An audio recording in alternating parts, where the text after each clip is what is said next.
All right. Hey, everybody. It's Michael Shermer. It's time for another episode of The Michael Shermer Show. We have a legendary returning champion to the show, Steven Pinker.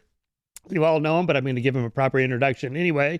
He is the Johnstone Professor of Psychology at Harvard University.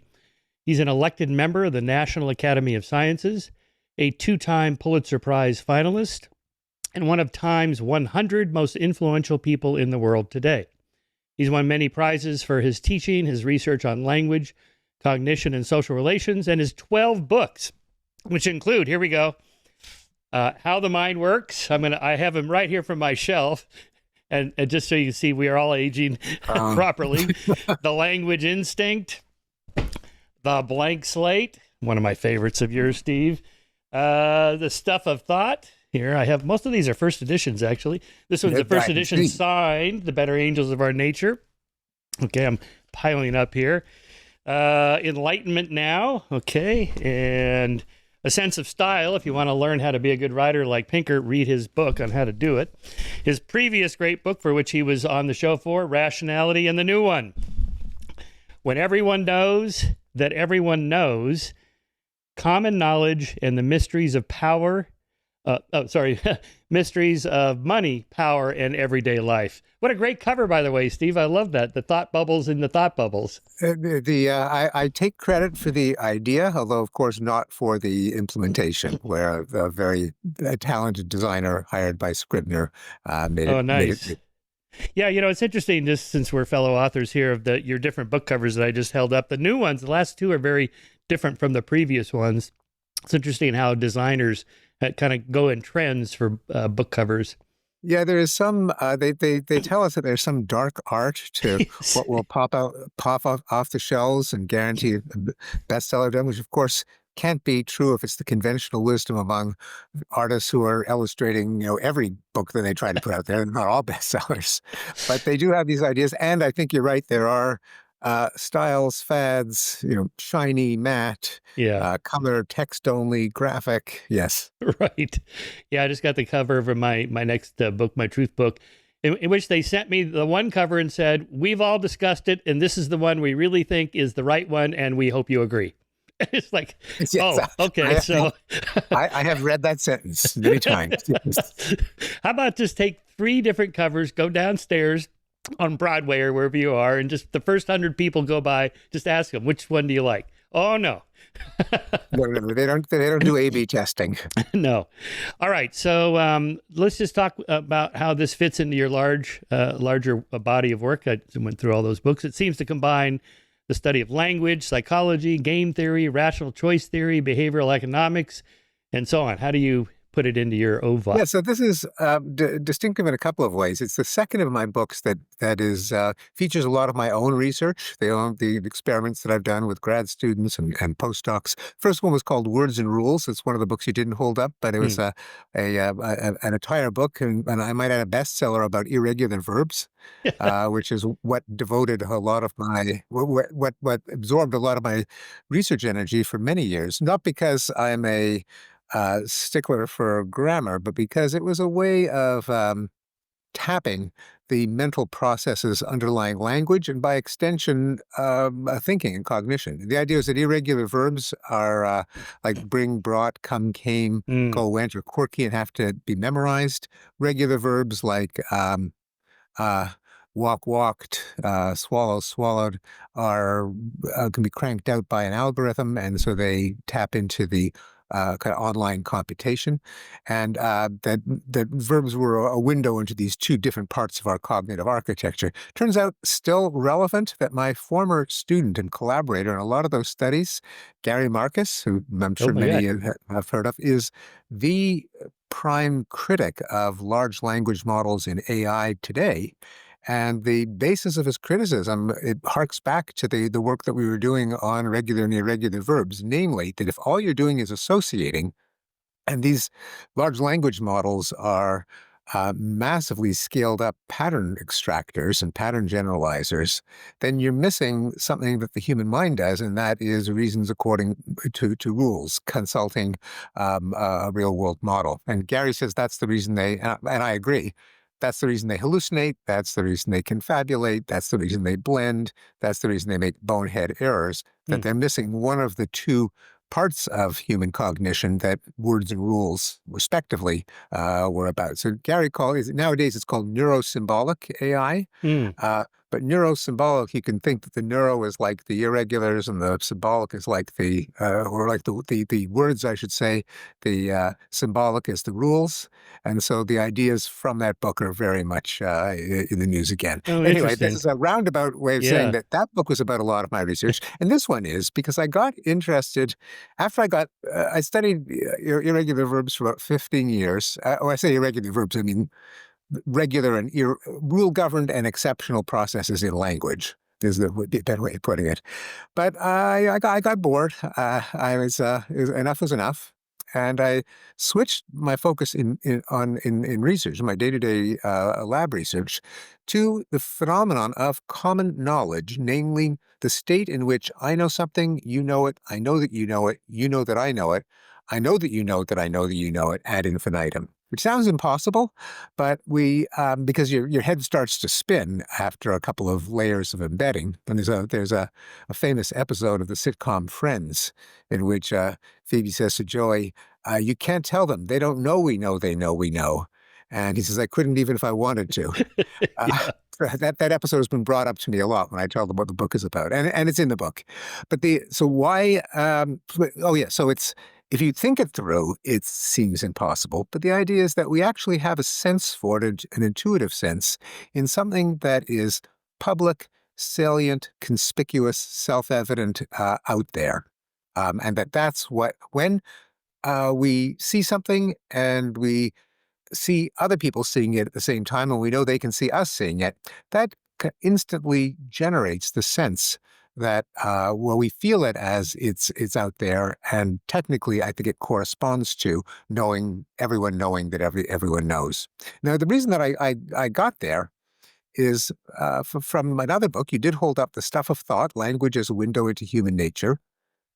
And that had a chapter called Games People Play, unacknowledged borrowing of the title of a bestseller from the 1960s by Eric Berne. But the Games People Play was about a phenomenon in language that linguists all know about, but that I don't think they really explained. And the phenomenon was that most of the time we don't actually blurt out what we mean. That is, we say things like, if you could pass the salt, that would be awesome. Which, when you think about it, doesn't make a whole lot of sense. I mean, it really would not be awesome, literally. And why would you be musing on, possible worlds and counterfactuals? But we automatically interpret it as a polite request. It means, give me the salt, but it seems, a little more considerate, polite, and so on. So linguists had, for many years, had tried to figure out, how do you go from, if you could pass the salt, that would be awesome, to the meaning, give me the salt. They didn't really spend a lot of time asking why we even bother. Why don't we just say, give me the salt? And so, and in particular, there is something in linguistics called politeness theory that did try to handle that, and it was a good first start.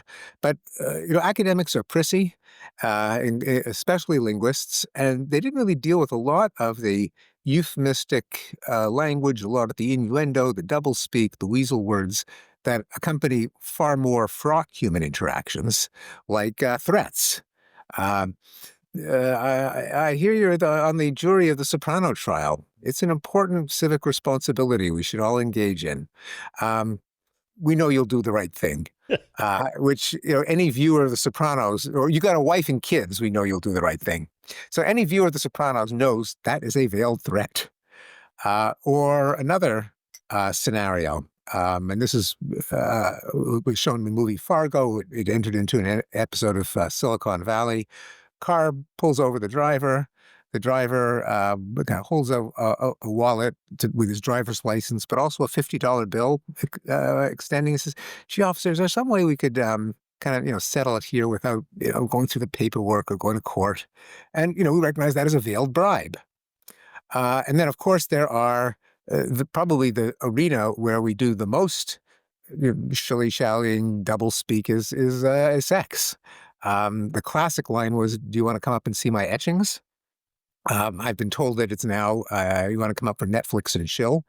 But more, I mean, those have become themselves cliches, which of course no longer work. But, would you want to come up and see the view and see my photos?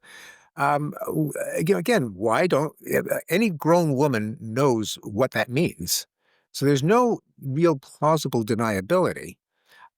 Still, it's way more emotionally comfortable than just blurting out, "Do you want to have sex? If I give you a $50 bill, will you let me go?" Etc. And so, why do we bother? And to, I do have a point with this story, This is which great. That's is all good. I think the ultimate answer is that direct speech generates common knowledge. So, what's plausibly deniable is not the intent, because that's kind of obvious, but there's still doubt as to whether the hearer knows that the speaker knows that the hearer knows that that's the intent. So, she could be thinking, well, maybe he thinks I'm naive. Maybe she thinks that I think that it's just a invitation to see his etchings, even though, I mean, I know what it really is, but does he know that I know that? And he could also think, well, gee, maybe she thinks I'm dense and that I interpret her refusal as simply, she's got to get to work early the next morning. She doesn't want to see the etchings. And so that deniability of common knowledge allows them to maintain the fiction of a purely platonic friendship. And here's the key point, which is that common knowledge is what is necessary for our relationships. That is, if you and I are friends, if one of us is a superior and the other is a subordinate, if we're just transaction partners, it's because each one knows the other one knows, the first one knows that the other one knows it. And so a relationship is challenged by a common knowledge threat.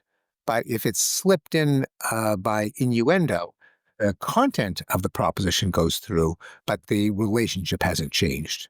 Anyway, so that's what got me started on the idea of common knowledge. And then I discovered there's this literature from logic and philosophy and economics and game theory and even computer science on how common knowledge, everyone knowing that everyone knows something, is qualitatively different from universal private knowledge, everyone knowing something but not knowing that everyone knows it.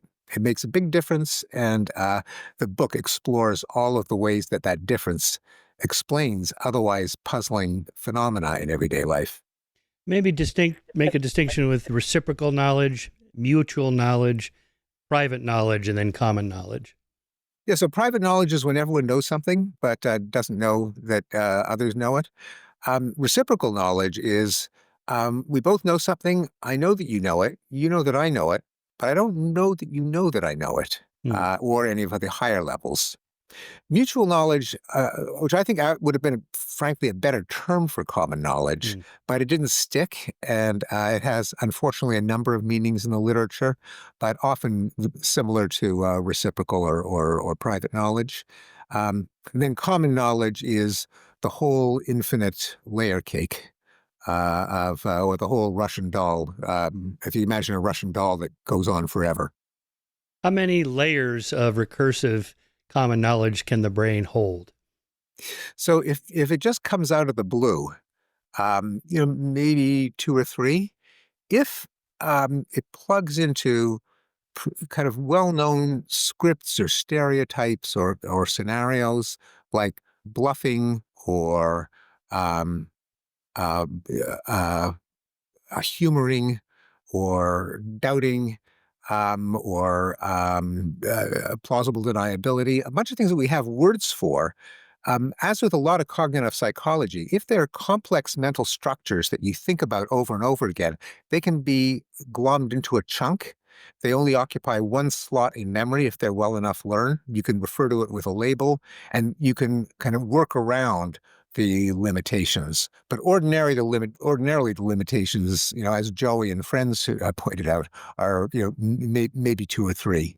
Uh, Partly just because of the memory load, but more likely because of the self-similarity. That is, you have a thought inside a thought of the same kind. He knows that she knows, or he believes that she believes. Two is okay. 3 requires a little bit of work. 4, you start to get really confused because you start to blend together the different levels in your mind that are kind of made of the same stuff. In computer science, the problem is you overload the stack. Mm. Right, because you had that example of the two generals trying to communicate that, I'm going to charge at this time and you charge it at 5 minutes later. Did you get the message? Yes, I got the message. But there's always a doubt that maybe they didn't get the message, right? So how many times do you go back? You got the message. Yeah, so that's a classic illustration of how, and here's a frequently asked question, one that I myself had is, so what, you talk about it, and so on. And by the way, the title of the book is When Everyone Knows That Everyone Knows ... Right. And the ... Yes. is really important. And I had to fight for it Yeah. because my editor said, oh, the indexing services, they'll choke on the ... You can't end book title with ... Turns out you can. And I did. Okay. And one of the reasons was, and when I finally, how I finally convinced him is that one of the blurbers of the book is a pretty well-known Israeli mathematician, Robert Aumann, Mm. proved a famous theorem, which we might get to, but anyway, has a Nobel Prize in economics. And he, I kind of lost the battle with my editor over the 3 dots, but then he wrote and he said, so originally the title I was going to live with was When Everyone Knows That Everyone Knows, full stop. And he wrote and he said, common knowledge is not just when everyone knows that everyone knows. And I brandished it to my editor and said, do we want to make an error in the eyes of a Nobel Prize winner? And he down. Okay, so what's the deal with the 3 dots? Why does it have to be, Yeah. he knows that she knows forever? Yeah, and the coordinated attack problem that you mentioned is an example. So the idea is, imagine that you've got an army with 2 divisions on hilltops overlooking a valley. And if they both invade simultaneously, they can drive out the enemy. If only one of them attacks, then it will be routed and there'll be a massacre. So, and it's all probabilities. You don't know, what will work, but you do know that the odds are way different if you have a coordinated attack and disastrous if you have a single attack. And so both generals have to be really, really sure that the other guy is going to attack. But here's the kicker. They can't just be sure that the other guy wants to attack. They have to be sure that the other guy knows that he wants to attack, because otherwise the other guy will, chicken out. He's not going to send his soldiers into certain death unless he's got to know that the first one's going to attack. He's worrying, well, the first one may not attack, even though, the weather is good, working together, we're almost guaranteed a victory. But if there's a little bit of doubt, he might wonder whether I'm questioning whether he's going to send the troops in. In fact, he might think about me. I have high confidence he's going to send the troops, but I know that he's going to worry that I might worry that he's worrying. And so he might, so I better not. And he's worrying about that at this very moment. So there are a lot of kind of brain teasers like that, where nothing short of common knowledge, that is a signal that both of them get at the same time, and they see the other person getting the signal as they send it and receive it. That kind of triangle of simultaneous awareness can guarantee success. Now, that's an extreme example, a little bit contrived, but there are cases like a rendezvous. How do you meet up with your girlfriend or boyfriend if one of your cell phones has gone dead? It's not enough to guess where they're going to go, because they might guess where you're going to go. And they're not even going to go there because they might guess that you're going to guess where they're going to go and stick with where they want to go in the first place. It was a problem that Thomas Schelling, the great, the brilliant game theorist and political scientist, raised 65 years ago. And what he suggested is, this gets back to the idea that if something is out there, public, salient, it kind of cuts the knot of common knowledge. So Schelling suggested, and then did some studies that back this up, that the separated couple might, instead of infinitely trying to get into each other's heads, might think, is there something that is so public, salient, conspicuous, obvious that I might gravitate to it, and he would probably think that I might gravitate to it because I might think that he gravitates to it. So he suggested if they were in Manhattan, they might go to the clock at Grand Central Station, right in the middle of the hall, just because it just pops out. Every New Yorker knows about it, and it's sometimes called a Schelling point in his honor. But so common salience in that case, it's not literally common knowledge because neither of them knows, but it pops out at both of them. And in a lot of cases, anything that is public, conspicuous, pops out, serves as a Schelling point, a point where two parties can coordinate because each can have confidence that the other recognizes it. And the book goes over a lot of examples in everyday life, how sometimes we make up conspicuous focal points that are totally arbitrary, but they actually work simply because everyone can alight on the same arbitrary point. But is there some point where you just say, "Oh fuck it, I'm going. I hope he got the message," because you Well, can't there sit could there be, yes. forever. You could, and depending on the odds, then that might be, is not guaranteed. But sometimes the armies or the couple will just do that. Like the But what is it? Satisfy scene in when you're shopping. satisficing, yes, Yeah, from it's Herbert good enough. Simon. I know enough. I'm just gonna I'll get the blue one instead of the red one. That's it. Yeah. Even then, if you rather than you could flip a coin, the other person could flip a coin. There's a 25% chance that you'll coordinate. But better still if you bias the coin by thinking what's going to pop out at her. If it's say a place to meet for coffee, um, if it happens to be a big a guy with a sandwich board advertising that coffee place, you might think, oh well, I just noticed that. She'll probably notice that as well. Um, Hmm. and in everyday life, there are lots of cases where we land on some solution just because it is a Schelling point, a focal point. So an example is bargaining. Hmm. So imagine that there's a range of values where um, it's worth it. Say buying a car. The salesman can make a profit. The customer is willing to pay that much for the car. The question is, if it's higher than the upper limit, then the customer walks away. If it's below the lower limit, the dealer would suffer a loss and won't agree to the deal. But since all of those points in between can work, they're all kind of equilibria in the game. How do they decide on a point? Because the Right. customer could just keep insisting lower, lower, and the salesman could insist higher and higher. But they're worse off if they don't come to any deal. They should come to some deal, any deal within that range. And that's why so often in bargaining we settle on a round number or we split the difference. Schelling says the salesman who says that his rock bottom price for the car is $30,007.26 is begging to be relieved of $7.26. That's really funny. Yeah. So, yeah, I remember when I went through my divorce, my attorney was kind enough to say, if you don't reach an agreement pretty soon, I'm going to end up with all your money, and your ex will end up lawyer will end up with all her money. Well, exactly. And I suspect that when it came down to the end, and I've been divorced too, the round numbers, the 50-50 splits, the tit for tat, even if it's not fair in some kind of sense of cosmic justice, Right. but sometimes it's better to get to an agreement than to fail to agree.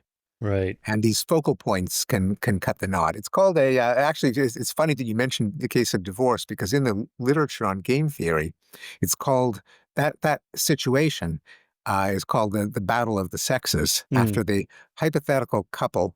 I actually give them names in my book, Steve and Rebecca. And I say, let's say they enjoy each other's company. They'd rather be, together than apart. But, on the whole, he'd rather it be a hockey game and she'd rather, it be a night at the opera. So how do they decide? Given that either of them would be better than not doing anything together at all. So it's called the Battle of the Sexes, based on some sexist stereotypes in the literature, which Right. occasionally fit, as in our case. But it's one of three classic games that I discuss in the book. There's a chapter on kind of game theory that in which there's more than one equilibrium. That is, there's no reason that the two parties are better off agreeing than fighting. Um, they there's no reason to pick one or the other, but it is important that they pick one of the two. Hmm. Kind of like driving on the left or driving on the right. It doesn't matter which one you do as long as everyone does it on the same side. But in these game theoretic situations, it's often salience, pop out, conspicuity, focal point that get people on the same page, and so they consummate a deal rather than walking away. Um, and I argue that there are a lot of situations, conflict, war. Um, I mentioned bargaining, collective action, rendezvous, technological standards that fit into one of these three games. And one of the reasons there's so much arbitrariness in life, while we have religious rituals and things that don't make any sense, is that sometimes things make sense. Things that people do make sense because other people do them, and that's all you need. I think maybe a good place to shift, because you talked about the role of common knowledge in maintaining relationships. So you use Alan Fiske's 4 relational models, which I really find useful. Let's go over those. Communal sharing, that's like between relatives, couples, married couples, families, friends. Authority ranking, employer, employee, teacher, student, parent, child. Equality matching, like friends splitting gas, informal exchanges, some of marriage maybe. And then market pricing, money, finances, and putting a price on things. I always like the violations of Fiske's models, like the restaurant diner invites the owner over to his house for dinner rather than paying at the restaurant. My favorite example, Woody Allen had a bit about, this is his stand-up, he holds up his wrist with his watch. He says, my grandfather on his deathbed sold me his watch. Yes, it means a lot to me, right? Yeah. And the Then, shaking the restaurant owner's hand and offering to have him back one of these days yeah, that's right. would be the converse of that is you're with some friends, they've had you over for dinner, and at the end you pull out your wallet and offer to pay them for the meal. Right. That is a deeply weird. That's someone who does that just doesn't get the culture. Sometimes that's used for comedy, like Borat, Right. where someone or Beverly Hillbillies, where they deliberately flout the conventions in force. But conventions like which of these models, warm bath of sharing, hierarchical, commands from the top down, but entitlement to protection from the bottom up, tit for tat exchange.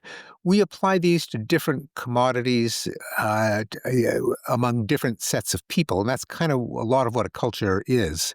And then this fourth mechanism, market pricing, I picked up on a footnote that Alan had in one of his chapters, where he said this might be a special case of a more general mode that Max Weber called the rational legal mode of organization, where everything is stipulated by formal rules, fiduciary duties, negotiated by disinterested authorities. There's a sense in which it's not a human relationship at all.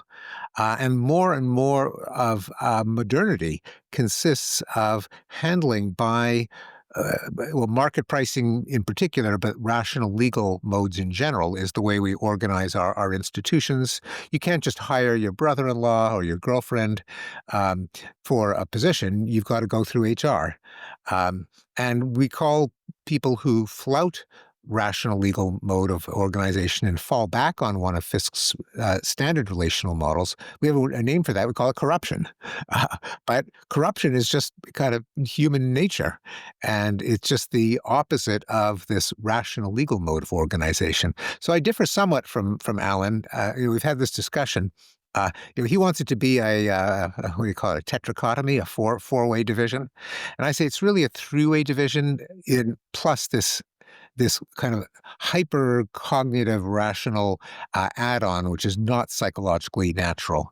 And often, now Fiske makes this point that if you mix up relational models, sometimes it's a matter of awkwardness or even humor, but sometimes it can be a matter of outrage. For example, if certain commodities that are supposed to be freely shared in a close intimate relationship, if you put them on the marketplace, there's outrage, like sex. It's called prostitution, or organs, or babies put up for adoption, or votes, and these can change with time and vary across place. And again, that's where a lot of cultural differences come from. Yeah. My other favorite example, I had neighbors when I lived in Altadena. You've been to my Altadena home. Yeah. Val and Jim. I saw her driving Jim's car one day. I said, "Hey, you're driving Jim's car." "Oh, I bought it from him, and he really screwed me on the price." I went, "Okay." And Yes. it's like, it is a different relationship. You should share bank accounts or whatever. It shouldn't be like tit for tat and keeping track of things. Like I couldn't imagine keeping track of how much food my wife ate versus how much I ate, but I might notice it in a roommate, right? Because that's slightly different. Yes. And so the point of your common knowledge using this is that with a sexual come on with a person who's a friend, the threat is that once it's out there, then that changes the friendship. You can't take it back, right? So if I put it in innuendo, you want to Netflix and chill. By the way, I didn't know what that was until I read your book. And then I mentioned it at the tennis club the other day. Everybody knew but me. I'm like, I guess I've been married too long. It's a flavor of Ben and Jerry's ice cream. It's a song by Ariana Grande. You can get underwear with Netflix and chill emblazoned on it. Oh God, that's really funny. Someone graffitied the headquarters of Netflix and spray painted "and chill" on the sign. Oh, that's really funny. But again, the idea is that each of us in the party, if it's going to be turned down, has some tiny degree that maybe he didn't really mean it, or maybe she didn't really understand maybe what he I was saying. doesn't know that he really meant it. Right. No, maybe he doesn't know that I know that he meant it. I think that's where, and I've done studies that suggest that that's where it's at the higher order layers of thinking about thinking where the deniability really is plausible. Because if he says, perhaps other than you, Michael, if a woman says, "You want to come up for Netflix and chill," and George Costanza on. I have that. Here. Let me read it, because you repeat. So George comes back and tells Jerry and Elaine, "She invites me up at 12 o'clock at night for coffee, and I don't go up. No, thank you. It keeps me up. Too late for me to drink coffee. I said this to her. People this stupid shouldn't be allowed to live. I can't imagine what she must think of me." And Jerry says, "She thinks you're a guy that doesn't like coffee. She invited me up. Coffee's not coffee. Coffee is sex." And then Elaine says, "Maybe coffee was coffee." And George says, "Coffee is coffee in the morning. It's not coffee at 12 o'clock at night." And Elaine says, "Some people drink coffee that late." And George says, "Yeah, people who work at NORAD on 24-hour missile watch." That's such a great bit. It is. So I mean, the humor in that is that, George, of course, the butt of the joke, failed to understand what most people would understand in those circumstances. But even if we're not George, we know exactly what was meant. We would be George for higher orders of thinking about thinking. That is, I know that coffee means sex, but does she know that I know? Maybe she thinks I'm like George Costanza. Even if I'm not like George Costanza, and that's at least that is my argument as to why we use innuendo and euphemism. Namely, it's what's plausibly deniable is common knowledge, and common knowledge is what ratifies or annuls a relationship. And that's, by the way, just to even zoom out a little bit, a relationship, and in the case of social relationships, it means basically one of Fiske's relational models: communality, dominance, or reciprocity. These are all special cases of the more general case of coordination. That is, people doing things that are beneficial if both of them do it, like recognizing paper currency, like driving on the right, like observing Sunday as the day of rest, or Saturday, doesn't matter as long as everyone observes the same day. But coordination is the common denominator in all these games that requires common knowledge, and social relationships, I suggest, are one kind of coordination game. Yeah. All right, let's talk about cancel culture, which is one of our interesting topics of these days. I was thinking of the Coldplay kiss cam incident. Oh, yes. Yeah, where the couple gets caught. Had they not ducked, no one would have known because no one would have spread it around, right? So, but why isn't it enough? Or there was another example a couple of days ago at the U.S. Open where one of the players who won went over to sign some balls and caps for some kid sitting there. And as he signed the cap, he hands it to the kid and he's looking away to go to the next kid. An adult from behind grabs the cap and gives it to his wife, and the wife is taking pictures and selfies and stuffs it in her purse. And this was all right on national television. And within, I don't know, a couple of hours, the internet had identified this guy as the CEO of some cement company, and we're going to destroy his company and so on. Why? He was like a cap snatcher. Yeah, he grabbed the signed cap out of the kid's hand and gave it to Oh, his wife. Yeah, right. oh, Jesus. Yeah. But What a lowlife. amazingly, this was spread through on X, and who was this guy?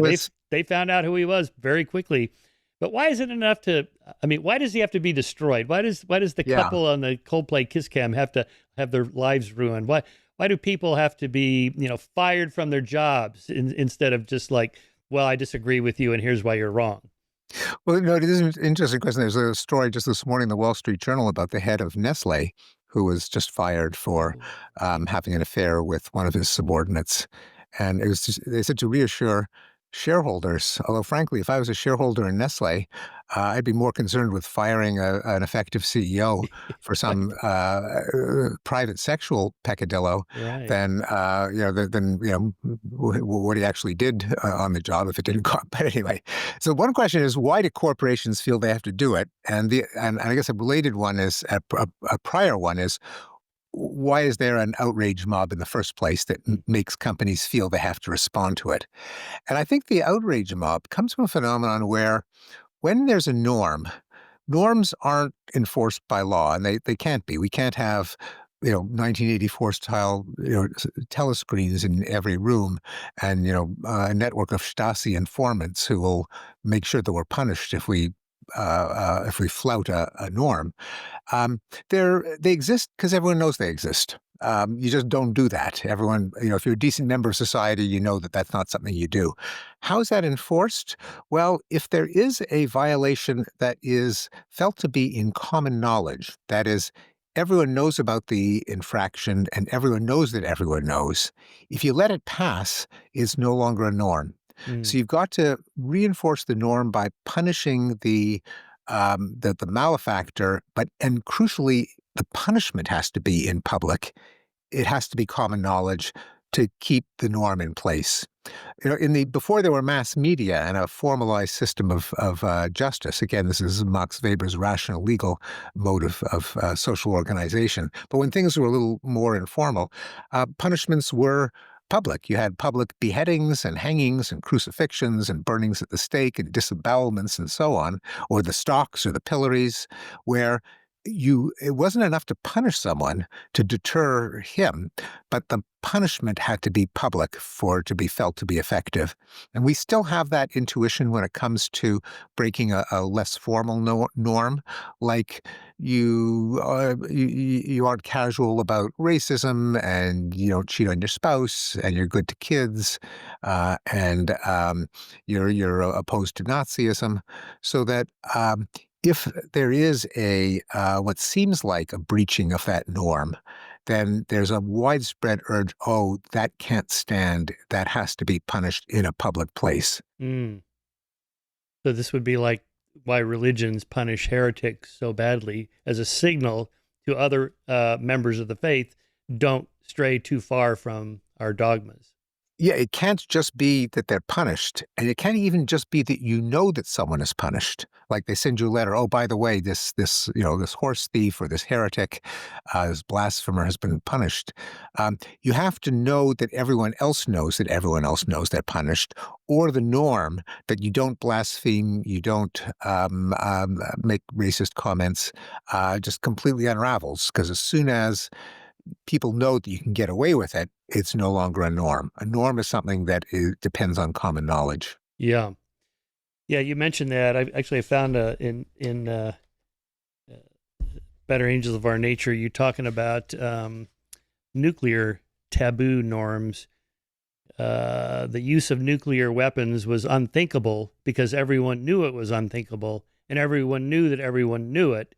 The fact that wars, both large Vietnam and small Falklands, were not deterred by the increasingly ineffectual nuclear threat was a small price to pay for the indefinite postponement of Armageddon. So even, I mean, these are fun little topics, but sometimes it's serious. This is Well, what's kept us especially at peace. since indeed. So there can be norms. Norms are especially important in the global stage because there is no world government. So it's not just a question of like in everyday life, the government can't watch you 24/7. But when it comes to nations dealing with each other, it's, as the international relations scholars say, it's a state of anarchy on Mm-hmm. the world stage. And so norms is, there is this thing called international law, but it's, it is toothless. It's, there isn't a global police force. So norms are crucial, and the nuclear taboo is an example. Disconcertingly, it has been flouted by Putin in the early months of the Ukraine war, in which he said, "No, I don't see why we might use them." And Donald Trump has said, "Why do we have these weapons if you can't use them?" So that does eat away at the norm, whereas previously, the term for nuclear weapons was, the unthinkable. That, by the way, and that took a while for itself to be entrenched. Probably it only happened after the Cuban Missile Crisis, and it was that before that, Eisenhower would say, "Well, maybe we should use nukes here and there in this conflict, and that hold it out as a threat." But then, with the world kind of got scared straight by the Cuban Missile Crisis, and which is why the biggest landslide in American electoral history was LBJ over Barry Goldwater. When Goldwater, the news of the taboo hadn't reached Goldwater, and so he said, "Well, why don't we just use them in Vietnam, or at least threaten them?" And then Johnson ran the infamous Daisy ad of a little girl plucking petals from a daisy, and then a mushroom cloud explodes. Um, and that led to the whole country was on board with the idea that you don't casually talk about using nuclear weapons. Let's hope that it holds because both Putin and Trump have kind of picked at the threads. And the other taboo, or the other at least norm, was called the territorial integrity norm, which is basically borders are grandfathered in. They may be illogical, they may make no sense. There may be a lot of speakers of one language on the other side of the border from their ethnic homeland. Um, there may be, regions where there's more, German speakers than there are Italian speakers, but you don't make noise about redrawing the borders so all the Germans are on one side and the Italians are on the other side, uh, because we know where that led. World War II, for example, World War I. So since 1945, there has been this norm that you just leave the borders in place. And even when an empire fractured into independent states, they would tend to glom onto the borders that were between provinces or between colonial empires prior to independence, just because there can be endless haggling otherwise on where's the logical place to put a border. A border, even if it doesn't make any sense, if both sides can use it as a focal point, then they can settle into an equilibrium of not going to war over it, Like, which is, yeah, I guess that's the problem we're facing with the Donbass region in Ukraine. Who does that actually belong to? yeah. And that, which is why, probably the best equilibrium is the borders that were in place before, let's just go back to them. You mean It's before why also, 1989? in Before that the case, fall? it would be, well, it was actually probably way earlier in the Hmm. 20th century. So Ukraine was part of the USSR, but even then there was a border between Russia and the Russian RSFSR, the Russian Soviet Federation Soviet Socialist Republic, and the Ukrainian Soviet Socialist Republic. And going back to that border would be a way where you just don't have to have the discussion backed up by perhaps violence if one or the other side isn't happy with where the line is drawn. If you can say, look, yeah, you want it here and I want it here, but it used to be there and we lived for many years. Let's just go back to it. So, and also a reason why in discussions of a two-state solution in the Middle East, the default is go back to the 1949 borders. Now, that's just where the armies stopped. They don't really respect any salient geographic or ethnic boundary, but it's just the green line, was a green line. Let's go back to the green line. With sometimes, interestingly, since that focal point has been kind of made non-viable by the settlements, the Israeli settlements in the West Bank. There's some has been, when there during the Oslo Accords and other cases in which a Palestinian state was brooded, there was the idea of equivalent land swaps. So the areas of the West Bank that are now kind of permanently Jewish settlements, well, let's carve little bits out of post 1949, pre 1967 Israel, glue them onto the Palestinian state, and so it's even Steven 50-50. So that is another focal point. And Arafat came close during the Oslo Accords, and then again in 2000, that kind of compromise, it was very close to it, almost went through. So I guess Zelensky wants the border where it was when Ukraine was officially a nation after the fall of the Soviet Union, and Putin wants it back to where it was, I guess, before that, where the Donbass region was mostly Russians. I don't know what the solution is. If, Zelensky says, I'm not, no peace until I get all of the territory back, including the Crimea. And Putin says, well, you're not getting it back. What do you do? Well, the Pinker Peace plan, which has zero chance of being adopted, is let's say you had that region as an autonomous region where the Russian-speaking population is a majority in that provincial parliament, and there are some sort of semi-official ties with Russia proper, with a mother country, free trade or free passage of people.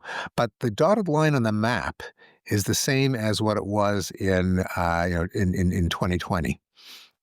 So it's a part of Ukraine that kind of almost is, quasi-Russian, but it's officially still part of Ukraine, part of the sovereign state of Ukraine. Uh, Something like creative like that, where the territorial integrity norm is not blown up, but Putin's thirst for glory, redemption, avenging humiliation, or whatever demons are haunting him, somehow get satisfied. So that would be finding a. I don't think Putin would go for it. It's not clear that Ukraine would go for it. Although if you could get to call that territory Ukraine, maybe that would be enough. I like that. Well, next time Tucker Carlson goes over there to talk to him, you go with him.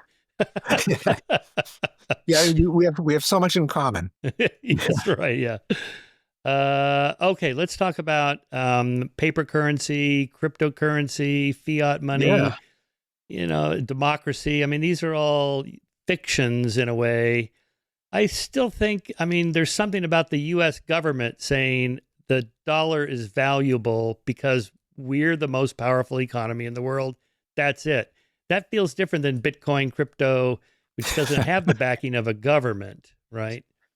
Well, in general, yeah. You put your finger on a major phenomenon at the heart of the whole concept of money, which is, since we aren't, like in, exchanging, gold coins or bartering stuff, what makes a piece of paper valuable? It doesn't have to be valuable, as we see in cases of hyperinflation, where people lose faith in the currency, they don't accept it, or they jack up the price, the prices or the wages. And the green pieces of paper become green pieces of paper. So in the U.S. Currency has been backed up by, according to myth, for every dollar there's a bar of gold in Fort Knox. Right. And that's what makes you. I don't think that is literally true. So it's backed up by the fact that the U.S. government has an unlimited power to raise money through taxes.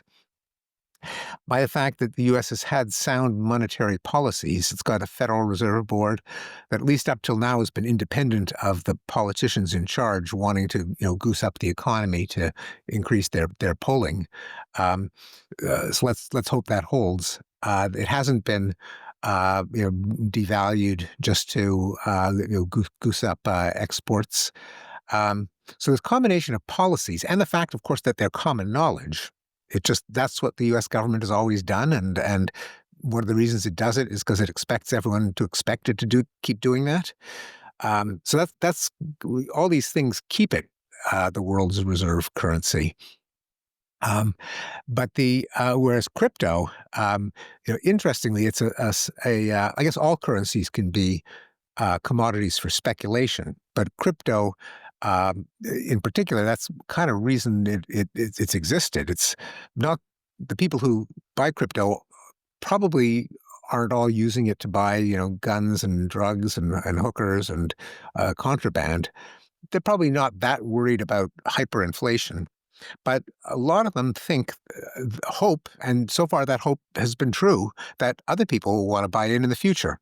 And that, interestingly, has been itself ginned up by the cryptocurrency exchanges in their ads, particularly the so-called crypto bowl of a year before last, when the most talked about Super Bowl ads were high concept ads for crypto exchanges. Perhaps the most memorable, featuring Larry David at different points in history, playing himself and resisting every technological innovation. And the punchline of the ad is, "Don't be like Larry, don't be left out." The idea is, buy crypto not because it's a good way to buy drugs, untraceable way to buy drugs, but because everyone's buying crypto. And crucially, the Super Bowl is a common knowledge generator. When you watch the Super Bowl, you know that an awful lot of other people are watching it, and they know that other people are watching it. So products that depend on common knowledge, on network externalities in this case, that is, they're valuable to the extent that other people buy in at the same time, are often advertised on the Super Bowl. This is an insight from Michael Chue, wrote a book called Rational Ritual. It was in some ways a precursor to mine about 25 years earlier. But he pointed out his example at the time, this was, he couldn't have dreamed of cryptocurrency, but the example he gave was the Macintosh, where Apple had this problem that no matter how insanely great the Macintosh was, and it was an advance over the IBM PCs of the era, which had 80 lines of 24 characters, 24 lines of 80 characters, and where you had to type every command in text, and if you had one typo, it would be rejected. You had to remember the names for all your files and folders. So the Mac had windows and icons and a mouse. But the problem is, who is going to buy a Mac if they had to worry that they might be the only one and they couldn't have a user community and software and peripherals? So it's kind of a knot that had to be cut. No one would buy it unless other people would buy it. And so running the famous Ridley Scott 1984 won't be like 1984 ad on the Super Bowl, which again meant nothing about the product, but it was the Super Bowl. So everyone knew that everyone else was watching it. And that's how they cut the knot and made the Mac a success. They actually had an earlier version of a Windows icon graphic interface program, the Lisa, which flopped. No one bought it because no one else wanted to buy it. Yeah, so I mean, is this related to path dependency and historical lock-in, the QWERTY keyboard phenomenon and all that? Yeah, it's one way that you can, at least the vendors of a QWERTY can hope to lock it in. It's in their interest to lock it in. Yeah. Why did QWERTY get locked in? I don't know what the history was, and there is dispute over whether the QWERTY is any less Well, I've written quite a bit about this. Actually, it's one of the, like the satisfy scene thing. It's good enough. The Dvorak keyboard is slightly faster. Maybe you can go 120 words a minute. A top QWERTY keyboard could do like 100 words a minute. Well, 100 words a minute, it's good enough.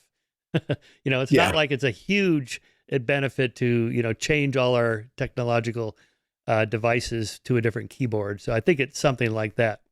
Yeah, so it does bring to mind that, eight tracks apparently were a higher quality than cassettes, but Oh, cassettes yes. but cassettes won out. Why? They were smaller. No, well, I mean, I remember that era, and I'm sure you do as Yeah. well. Yes, no, 8-track cassettes ran at 3.5 inches per second. Cassettes at 1 7/8 inch, Mm. half the speed, and the tapes were thinner, so it meant that the signal to noise ratio was much lower. But the audio cassettes they weren't random access, but you could fast forward to a track. They were way smaller. You could flip them over and get. I think they held more content depending on how thin the tape was. But yeah, the quality was worse. But it's path dependence, and the QWERTY phenomena can happen when a standard is substandard, but it's has its benefits because it is a standard. But even when, let's say, driving on the right versus driving on the left, where one of them gets locked in, neither one of them is a QWERTY. That is, neither is worse than the other. The crucial thing is you all got to agree on one of them. How do you jumpstart that? Another example, and Chua showed that products that are advertised on the Super Bowl and that pay a premium for the Super Bowl, a premium in per watcher, not just that the Super Bowl is huge, but that the Super Bowl is a thing. That is, people know that people are watching the Super Bowl. And he argued that that is a premium. That's basically a common knowledge premium above and beyond sheer size of viewership. And he showed that the products that tend to be advertised in the Super Bowl either depended on network effects. So another example would be the Discover card, which was better than MasterCard and Visa, but that didn't matter if no store was going to accept a Discover card, and no store was going to accept a Discover card unless they thought that a lot of people were going to carry them in their wallets. And so the Discover card was introduced on the Super Bowl for the same kind of reason. Also, though, one other case is brand loyalty. In cases where, for whatever reason, it matters whether you're the kind of guy who drinks Bud, or the kind of guy who drinks Coors, or the kind of guy who wears Nike, or the kind of guy who wears Adidas. Those, even though let's face it, a running shoe is a running shoe. They're all made in China. American beer is American beer. Yeah. But if it matters what brand you have, that is and in particular, he showed things that are consumed in public, like beer, like movies, where part of the fun of watching the movie is you get to talk about about it with other people who've also watched the movie. So beer, running shoes, movies, books are advertised on the Super Bowl and similar public venues, whereas things like breakfast cereal and batteries and underwear, where they're consumed in private, Mm. those advertisers don't pay the Super Bowl premium.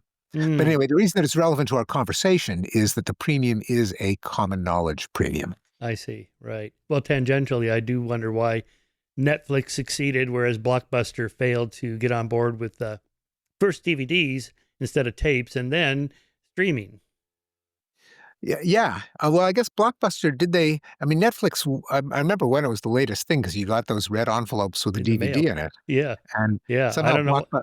it didn't occur to the geniuses at Blockbuster that was the future. Or Yeah. Kodak with, digital cameras. And I don't know what they would have done, but anyway. They invented the digital camera, apparently, or Oh, is that right? Oh, the sensor. Yeah, but no one realized its potential, and they were doing so well. They had, almost a monopoly on film that they thought they could get away with it forever. right, right.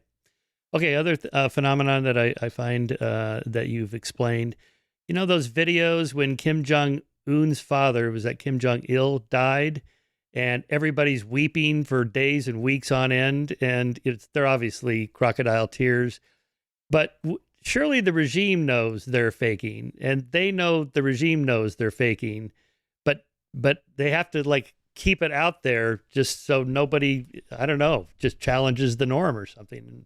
Yes, and and there was a saying attributed to Solzhenitsyn in the USSR, kind of the parent of the North Korean regime in many ways. We know they're lying. They know Oh yeah, we know they're lying. We know they know we know they're lying. Still they lie. yeah. But here's so I do have that quote. I have every quote that I can find of "He knows that they know that he Yeah, knows yeah. that they know" is that I could think of is in the book. But what I speculated there is that even, and this goes back to the beginning of the conversation, is uh, isn't it enough to have some finite number of levels of he knows than she knows? Why do you need an infinite number? And this might be a case where an infinite number makes all the difference. That is, if someone were to say on public media, um, the regime is lying, Stalin is lying. They'd be in the gulag faster than their head could spin. Um, and likewise, why, even in a powerful regime, are they terrified of people gathering in a public square? Why do democracies guarantee freedom of association and dictatorships fear it? Or, for that matter, freedom of the press. That is, you might think, well, a dictator is all powerful. He can let the people bitch and moan all they want, but that's not how it works. They don't let people bitch and moan all they want, at least not in public. And the reason is that a public protest, a public acknowledgement that the regime is lying in so many words, generates common knowledge. Common knowledge is necessary for coordination. A coordinated populace can overpower a regime, whether by storming the palace or by stopping work, stopping cooperation. I quote the Gandhi character in the eponymous movie. 100,000 Englishmen cannot control 350 million Indians if the Indians refuse to cooperate. And that is true of regimes, and that's why, to maintain their power, they've got to prevent common knowledge of opposition, of discontent, and that can take a number of forms. According to analysis by my colleague at Harvard, Gary King, of Chinese censorship, for an ingenious study, the Chinese actually don't censor criticism of the government. They actually use it as ways of firing the officials who aren't mollifying the masses. What they do censor is any kind of coordination, people getting together, having a club, a demonstration, a meeting. They're terrified of that. And just to give one more example from the Soviet Union, had a rich kind of undercurrent of humor, of subversive jokes. And one of them had a man handing out leaflets in Red Square. And sure enough, the KGB arrest him and they take him back to headquarters, only to discover that the leaflets are blank sheets of paper. So I confront him. They say, "What is the meaning of this?" And he says, "What's there to say? It's so obvious." Now, Good. the point of the joke, which I got from Scott Aronson, is that he was generating common knowledge by Mm. handing out the leaflets. It didn't matter what he was saying. He was conveying information. Namely, anyone accepting the paper and kind of knowing why he was circulating them knew that the regime was repressive and inefficient, and that's what they couldn't allow to happen. And in a case of life imitating a joke, Putin's goons have arrested people for carrying blank signs. And what do you make of this UK policy now? Non-crime offenses like posting things on X. That comedian just got arrested a few days ago for this. Apparently, thousands of people have been arrested for just posts on X because they consider it offensive or I don't know, harming somebody through words. Yeah, I mean, well, I think the urge to rat them out with these anonymous snitching lines is what we talked about earlier. The sense that if there is a social norm, in this case, not saying anything that might compromise the rights of immigrants or racial and religious minorities, or trans people or sexual minorities, that people feel that that's a norm that is fragile. It could unravel if people know that you can get away with flouting it, and so people feel the urge to prop it up by punishing in common knowledge. Now, in an anonymous hotline, of course, it is not public, so it doesn't fit the model exactly. But on the other hand, if it is known who gets arrested, if the rumors spread, that's a kind of an approximation. But better still if you can call them out on social media. That explains something. Remember the Rachel Dolezal case Oh, of yes. the white Jewish woman who identified as black and then got outed by her parents, I think it was, And She's the head of a chapter of the and NAACP. NAACP of Seattle, right? Then Yes. after that, there was another one, Tuval, Professor Tuval, I forget her first name, Rebecca. who simply asked if you Rebecca can, Tuval, yeah. yeah, that's right, yeah. So why if you can if you can identify as a different sex, why can't you, or gender, why can't you identify as a different race? And then that became a controversy. Anyway, Oh, and Richard, our friend Richard Dawkins well, this is posted. let Oh, me make this point. So okay. that whole thing played out over the course of like 6 months, and then it was gone. And then Richard, kind of late to the game on that particular one, tweets out, that very question and, please discuss. And then all of a sudden, why him? Why did he get targeted? The American Humanist Association took away his Humanist of the Year award. It was astonishing. It's like, but people were saying this 6 months ago.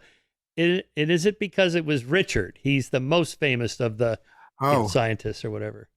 Quite plausibly, that's what that makes it a question of an arena of common knowledge, because everyone pays attention to what happens to Richard and knows that others are paying attention to it as well. So quite plausibly, I talk in the book about actually one of the ironies about the racial Dalazal case is that it's a kind of a backhanded acknowledgement of progress that white people are trying to pass as black, right? Because before, I don't, probably people younger than us have no memory of this bizarre American phenomenon of passing for white, where which fortunately did not survive the civil rights era.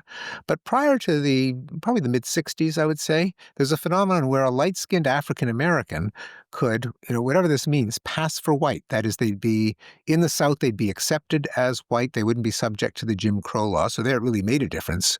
Why would it make a difference in the Northeast, where there were no legal distinctions between black and white, but there were social distinctions, and so people were categorized as black or white. And some people, since there's no fact of the matter. I mean, if you got one African American grandparent, are you black or white? I mean, there's no answer to that question. Who cares? But in that era, they did care.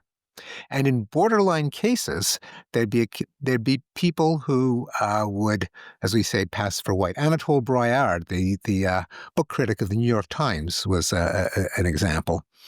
Now, it's really hard to wrap your mind around this, except when you remember somewhat more recently, there was the phenomenon of being in the closet, where someone would be gay, and often everyone would know that they were gay. My own graduate advisor, Roger Brown, we all knew that he was gay. None of us would ever mention it, and he would not mention it, even though we all kind of knew. He's just too good-looking and charming to be single in his 50s if he was heterosexual. But there was a big difference, and this was later. This was the 70s, not the 60s. And he came out in the 80s. So what does it mean? Well, it's a matter of common knowledge. There's again, the difference between everyone privately knowing something and everyone knowing that everyone knew it was a big Rubicon, because it changed your social relationship. And a more recent example of the same weird phenomenon, which I think, again, only can be understood by common knowledge. The difference between common knowledge and widespread private knowledge is the idea of coming out as fat. And a writer named Lindy West wrote an essay in which she came out as fat. And she, to her credit, challenged the idea that, and a lot of overweight people have this experience. At one level, it's common knowledge. That is, if you're fat, everyone can see that you're fat. But I'm sure we've all had the experience that you have a fat friend, and somehow it would be a faux pas or extremely awkward, mortifying if someone referred to the fact that they were fat. And so she challenged this and said, I'm fat, get used to it. There, I said it. Why should that make a psychological difference? Yeah. Well, it's a question of, in the case of being fat, it's really pushing it, because you can't seriously think, well, I know that she's fat, but I wonder if she knows that I know. Well, of course she knows that you know. But there could be at some level where it does peter out if it's never blurted out. When it is blurted out, it's not deniable at any level, and that changes the basis of the relationship. Yeah. On the gay thing, it's probably a generational thing. I remember the Amazing Randy We all knew he was gay. Oh, great And another example. yeah, Yeah. but he could not, he wasn't comfortable saying it, and to the point where he used to make jokes about good-looking women, and it was his generation. I don't know, some actress from the 1950s or some Hollywood starlet from the Gina 60s. Lola Brigida. Yeah, Yeah. she's so hot. It's like, Randy, Yeah. really, you don't have to say this for us. It's changed. It's changed now. But maybe in his mind, the norms hadn't shifted enough to feel Yeah. comfortable, something like that. Well, I think that's right. And that's what happened with Roger Brown. And he wrote frankly about it in a memoir, which is where he came out. And Mm, notice, by the way, common knowledge, um, it sounds totally abstruse, like just a formula from propositional logic, or epistemic logic. He knows that, she knows that.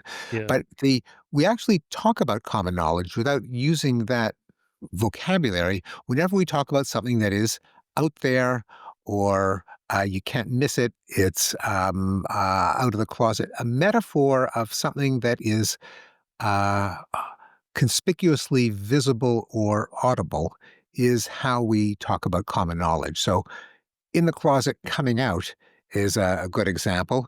Can we throw in one more Seinfeld Yeah. reference? Yeah. So, I talk a little bit about going back to social relationships and going back to Fisk.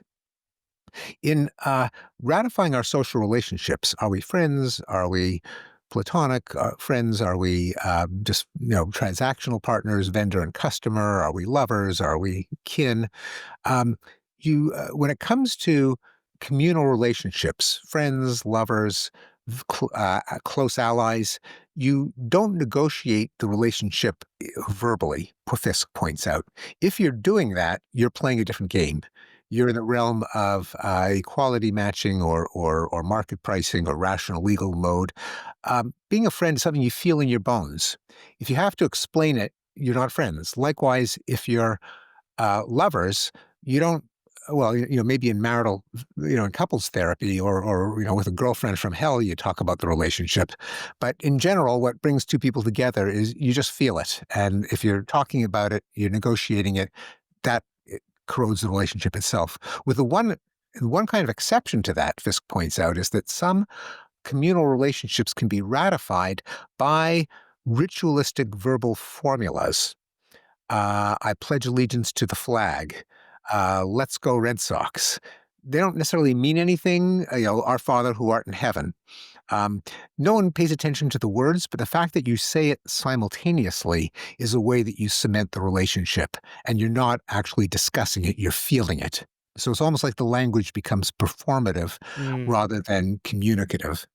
In the Yeah. case of I noticed this, like with my wife and I had a couple over for dinner, and then we had them over again, and then they never invited us to their house. And it's like, it's not that we're keeping track, it's tit for tat, quality matching, but it's like, hey, there's something off here, right? But you can't say anything, but it just feels like there yes, should be some equality there of some kind. sometimes the line is crossed where you have to talk about it, and that's Mm. true of couples, and that's what psychotherapists try to bring you to be able to do, and so on. Um, but in the case of lovers, what consummates it is the moment where one of them says, "I love you," and the other one says, "I love you." Right. And the Seinfeld episode was Yes. where George was screwing up the courage to tell a woman he'd been dating, "I love you." And Jerry says, "Are you sure you're going to get that 'I love you' return? Because if you say 'I love you' and you don't get that 'I love you' return, that's a pretty big matzo ball hanging out there." So a pretty big matzo ball, Yeah. again, something that you can't miss, something that is visible, is a metaphor for common knowledge. By the way, Uh, that expression, was that a Seinfeld invention? Was that a Larry oh David yeah, big line? matzo ball. Yeah. Yeah, I yeah. thought it was just an old Jewish thing I didn't know about. No, no, no. But He deserved credit for. wasn't it at the end of the episode, she just didn't hear him because she couldn't hear Yes. out of the one ear, and Well, then that was the. and then she says, "Yeah, I heard you." So Yeah, that's even worse. yes. No, there was layers. I mean, Yeah. and by the way, there is a serious point here, which is a lot of um, fiction, plays, mysteries, and so on. are basically ways of exercising our ability to think about thoughts about thoughts about thoughts about thoughts. And a humorist plays on it, as in that case, where there's levels of misunderstanding, of outguessing. And but if every human ability is perfected through play, um, our sports are basically aiming, chasing, and fighting. They're all kind of practice for ancestral human activities. But the murder mystery, who knew what about what, and who Mm. knows what, who knows, that's kind of what drives plots in Agatha Christie and so on. And also in comedies, in situation comedies and comedies of manners. Mm. Yeah, another example. I play tennis at the club here several times a week, and we always open a new can of balls. So these are doubles, and no one keeps track formally, but it's pretty clear you need to show up at least once a week with a new can of balls. And the way that when I first got into this, I noticed there was some guy who never brought the can of balls. But instead of scolding him, they just joked like, "Hey, Bob, did you leave the can of balls in your car again?" And then it was like, Yeah. "Oh, okay." But everybody kind of laughed. But the humor was a way of communicating something like, "Come on." Well, yes, and that's a really good example where, for one thing, it's here we have the boundary between what kind of relationship do we have. It's friends, it's communal sharing. You shouldn't be keeping track. On the other hand, in all of these relational models, they are models. They're idealizations. In the real world, you don't want to be, you have to worry about being exploited in a friendship. You always invite them over. They never invite you over. You help them when they're in trouble. They don't help you when you're in trouble. When it gets to that point, it challenges the basis of the relationship, which is supposed to be everyone sharing without keeping track. And that's when you can get moments of awkwardness in a couple, among friends, among guests. I recount the Jewish joke where a dinner guest says to the hostess, "The cookies were delicious. I ate 4." And the hostess says, "You ate 5, but who's counting?" Right. But that captures the tension between a relationship um, of equality matching or reciprocity or market pricing, like in a store where it really does matter how many cookies you eat, and it's perfectly legitimate for the waitress or the clerk to count, and a communal relationship where counting is completely obtuse, awkward, gauche, even embarrassing. Okay, jokes and humor and emotions like that. So I have a funny story. Also at the tennis court, I the day I was listening to that chapter in your book about the sheep farmer joke. Oh yes, With the I think you used a mathematical biologist. biologist. Well, the one of the players I was playing was a professor from UC Santa Barbara who is a computational biologist. So the moment she says this, we're just standing there. I go, this computational biologist goes to Montana and visits this sheep ranch and walks up to the sheep rancher and says, "Sir, if I could tell you how many sheep you have in your herd, can I have one of them?" And he goes, "Yeah, sure." And she blurts out, 83. Oh my God, that's right. So the computational biologist grabs a sheep, starts to walk away, and the rancher says, "Excuse me, if I could tell you your profession, can I have my sheep back?" "Yeah. You're a computational biologist, aren't you?" He goes, "Yeah, how did you know?" "Because that's my dog you're holding." and, Right. and these people could not believe I had a joke at hand for a computational biologist, which of course I did because I've also used it for philosophers, economists, mathematicians. Yes. But This now is I forget yes. what the point of the joke was. Well, I give credit to my colleague Martin Novak, who's a mathematical biologist. I mean, the point of the joke for those outside of academia is that there's a reputation among theoreticians to be clueless about the actual phenomena they study. They just fiddle with equations or with computer models, and they're even though supposedly a biologist, they couldn't tell a sheep from a dog. That's how clueless they are. So it's a kind of a nerdy academic joke of way one community of academics pokes fun at another. And the reason that it can be poignant, a lot of humor, and so there's a point to this. A lot of humor is counter dominance. It is pulling someone down a few pegs in a status hierarchy, either aggressively or among friends convivially to reinforce the idea that our friendship is communal sharing. It's based on equality. None of us is superior to any of the others. And that's why you tease your friends, you tease yourself, or you can use it to bring someone down. And the basis for that joke within academia is it's often the mathematical scientists, the theoreticians, the computational, who kind of have a little bit of extra prestige, whereas in biology, where they dismissively call the birdsy woodsy biologists, the guys with the flannel shirts and the binoculars around their neck, they're kind of lower on the totem pole. And so pointing out the cluelessness of the theoreticians is a way to, as humor often does, of bringing them down. Another example is I've gone to neuroscience conferences where a wet lab neuroscientist will draw a brain on the whiteboard, and he says, for the computational biologists in the audience, this is the front of the brain, this is the back of the brain. That's really funny. But the same idea. But anyway, the bigger point relevant to the book, if I go back into author on book tour mode and plug the book, is that there is a discussion of humor. Now, part of a chapter on conspicuous body language.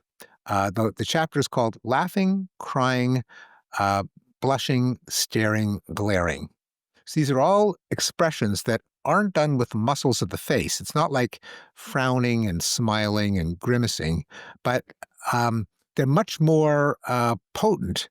And there's always been a mystery why. Like, when you blush, why should you have to do it with blood in your cheeks? I mean, you have all these muscles. Why don't you just have another configuration, like another kind of frown or smile, or why tears? Why should water trickle down out of your eyes? I mean, who designed that?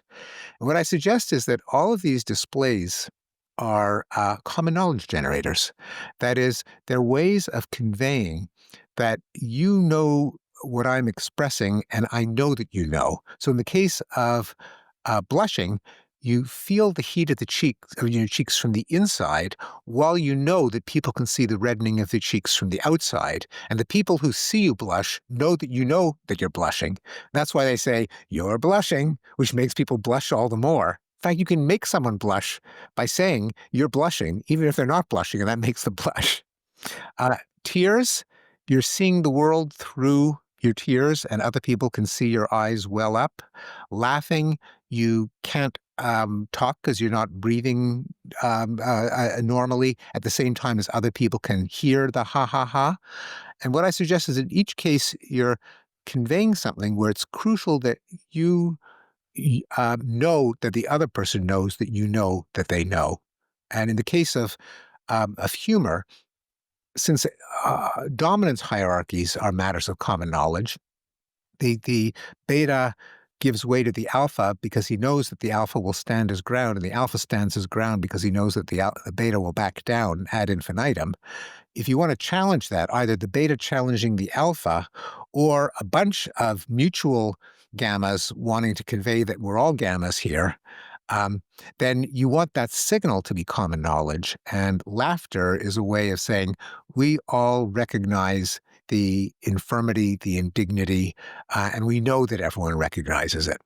That's why humor can be used either as a weapon. It can be devastating because if everyone's laughing, anyone who gets the joke knows that they've recognized the weak spot in the hero, the leader, and knows that everyone else knows about it, which means they can they're positioned to gang up on him. Mm.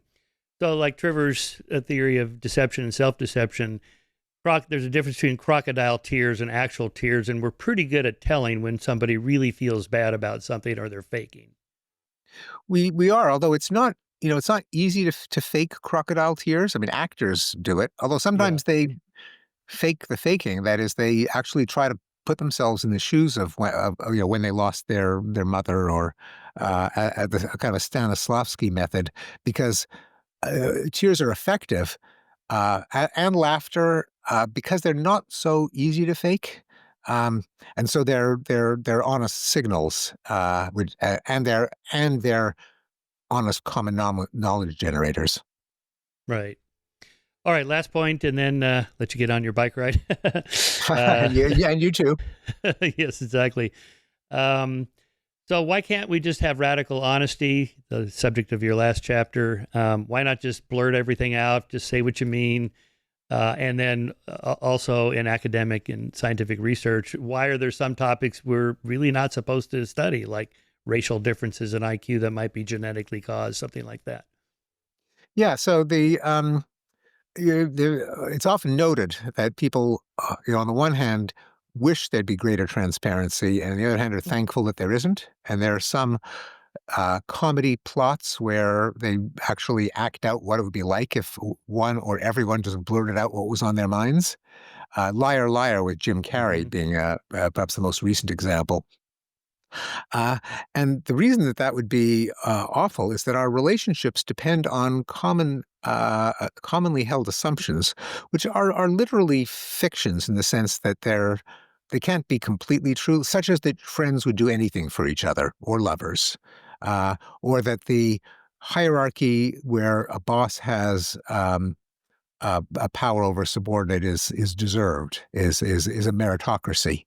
Now, some of these things are true as far as they go, but if you were to articulate them, making them common knowledge, even if everyone suspected them, then the basis of the relationship would be challenged. So, in a couple, for example, um, it probably happens that one or both members maybe is attracted to someone outside that couple.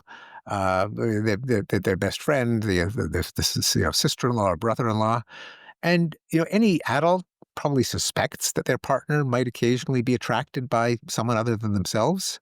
But to say, "Oh, by the way, I sometimes fantasize about sleeping with your sister," or or the babysitter, even if a mature person shouldn't be shocked by that thought, they would be shocked if it was blurted out. Because the basis of a monogamous relationship is that you're completely faithful in act and in thought.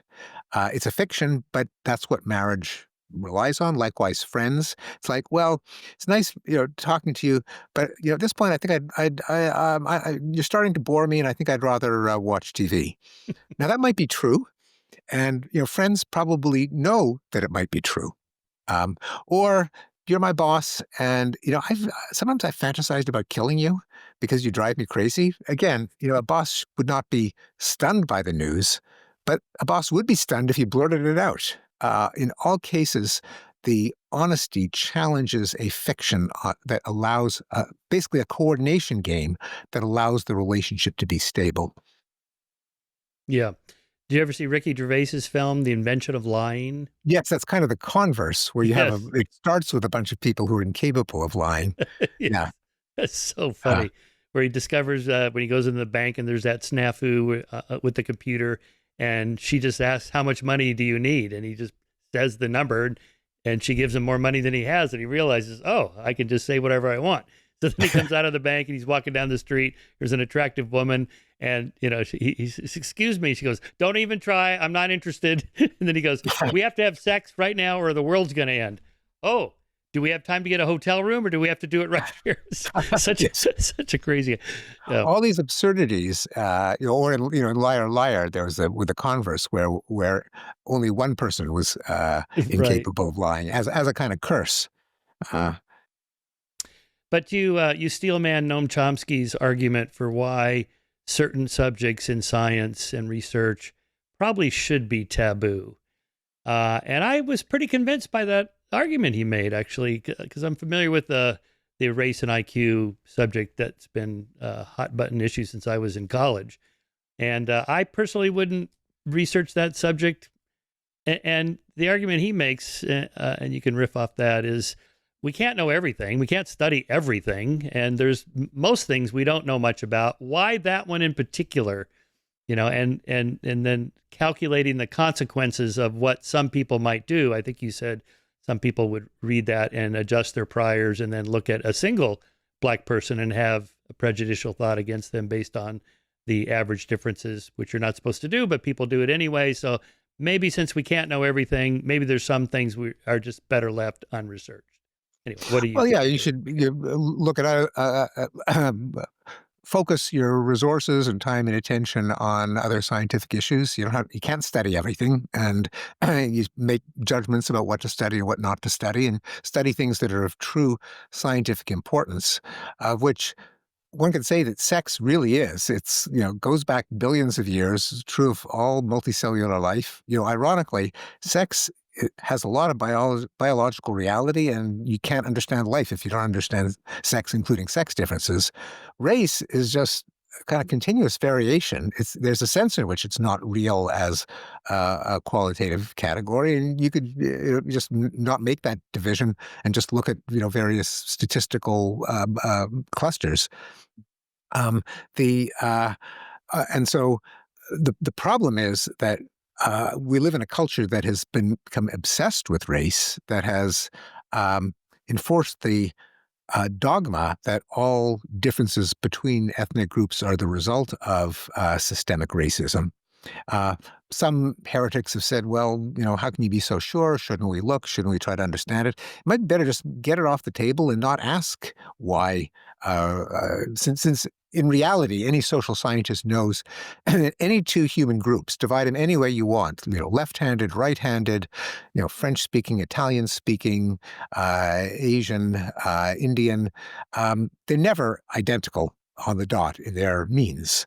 There's an infinite number of social differences that one could, try to get to the bottom of. But in some cases, you might want to prioritize other questions, or just not make it so salient that the differences could have the danger of being used as Bayesian priors in discriminating against individuals, especially if they're common knowledge. The great moral principle: you treat people as individuals, you don't prejudge them by the statistics of their group. It is, I think, a great moral principle, but it depends on those. It is a bit of a denial. It's like, I'm going to pretend no group differences exist, even though group differences exist anywhere there are groups. Let's pretend they don't exist. That works when those group differences are not common knowledge, so you can rationally act as if they don't exist. If they are common knowledge, it gets much harder to do the right thing, which is to treat individuals as individuals. So that could be an argument for deprioritizing race. It's the argument that the French government uses in forbidding the official gathering of statistics broken down by race. I don't know if it would fly in the United States, but that's the French policy. It's a policy that I think you've had Coleman Hughes on. Mm-hmm. And Coleman Hughes has made that argument that you shouldn't impose a belief that may or may not be true, but you can choose to study other things. Yeah.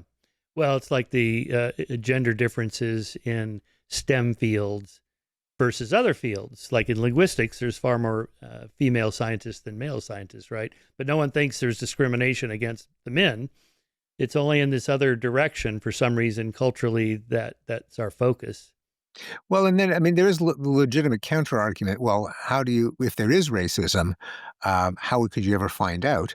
The answer to that is, don't look at differences between groups, which in the statistics, because that actually doesn't prove discrimination, as your example just said. But there are other methods, like the fake resume studies, where you send out the same qualifications with different names on top, and you see if they're treated differently in job applications and so on. So there are ways of auditing for racism, even if you don't focus on the differences in outcomes. And with sexes and ethnic groups and so on. Now, again, with sex, it's really different. Ironically, since that is a taboo, and there's to talk about sex differences, whereas race differences are, how come there's so few, so many, more whites than blacks in physics and in the Oscars and so on. Whereas for sex, it really is a fundamental biological difference. Yeah. Well, I think the trans issue now is we're in the middle of one of these controversies that revolves around language. What are your pronouns or the phrases? People who menstruate, that kind of thing, and people are everyone's dancing around these words, and I'm very conflicted about it. I'd rather just leave it alone, but I can't help commenting on it on X periodically. And people are, well, what do you care? Well, I don't care, I guess. But a lot of other people seem to care. So I feel like, yeah, all right, we got to get to the bottom of this. I don't know. It's a tough one. I mean, in general, I think what you and I agree on is that the discriminating on the basis of race and sex and sexual identity and sexual orientation are bad things. People have a right to be treated as individuals. They shouldn't be prejudged. They shouldn't suffer any disadvantages. They shouldn't be harassed. They should be given full rights, which is independent of what the statistics turn out to be. Yeah. All right, Steve, that's enough. It's time for you to go for your ride. When everybody knows that everybody knows, ... That's the important part. Common knowledge and the mysteries of money, power, and everyday life. I've read all your books. This is the most fun one because it deals with such a wide variety of just interesting quirks about human nature that is just, that kind of comes together when you have a theoretical model over it. Thanks very much. Yeah.